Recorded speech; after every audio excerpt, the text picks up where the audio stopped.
Hi there, so this is another tutting tutorial video for you. What I'm going to look at today is Egyptian tuts.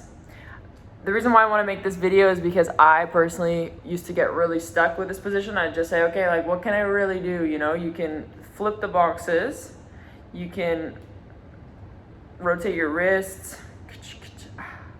you can flick your wrists, and that was about it for me in my mind. But now I've thought of a couple of different transitions even just between the boxes, and I'd love to share them with you. So enjoy. All right, so let's say you're in this position and you want to get to the other side. You can make a box and flip, you can rotate and flip, you can prayer hands and flip, you can spin around and flip, you can rotate and flip, you can fix point and flip, you can thread and flip, or get stuck threading and flip. Lots of illusions you can play with. Yeah? Now let's say you wanted to add another level of complexity. So at this point, you're starting to make your own combos. This is ideally what happens. So when you're freestyling, your options are limited to your joints. So you can move your wrist, right? How many different ways can I move my wrist? You can move from your elbow.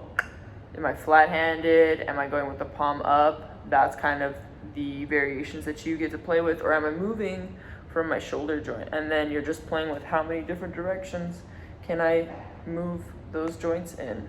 Yeah? So how does this apply to the Egyptian tut?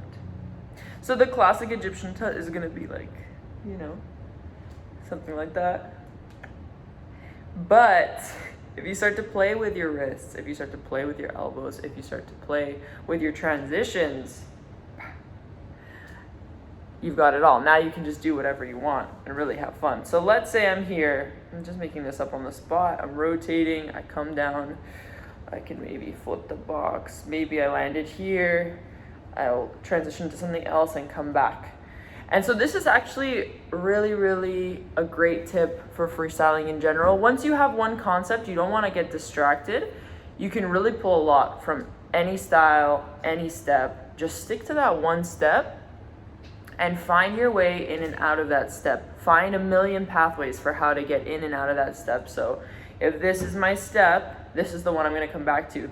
So I'm free, I'm just doing what I feel like doing, I come back. Yeah? And how long you take to come back is up to you. I prefer shorter time periods so that there's more clarity and less confusion. Then if you really want to challenge yourself, it's good to lengthen that amount of time so that you can be really confident with your ability to problem solve and get back to that position. So I'll try something else again. So I'm coming up and back. Yeah? And technically, it's like you could really just keep playing with your wrists and keep making your way back. Yeah. It's getting a little messy now.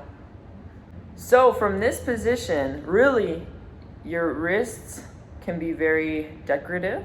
It could be really fun to just watch someone play with their wrists. And I hadn't mentioned this in the basic section, but look, one other option for transition, you can fix point on your shoulders just to open back up. Right? And then look how fun that is. You can just keep playing with different directions with something so simple. And then another option, I can go outside, the external rotation, bringing me back to my Egyptian.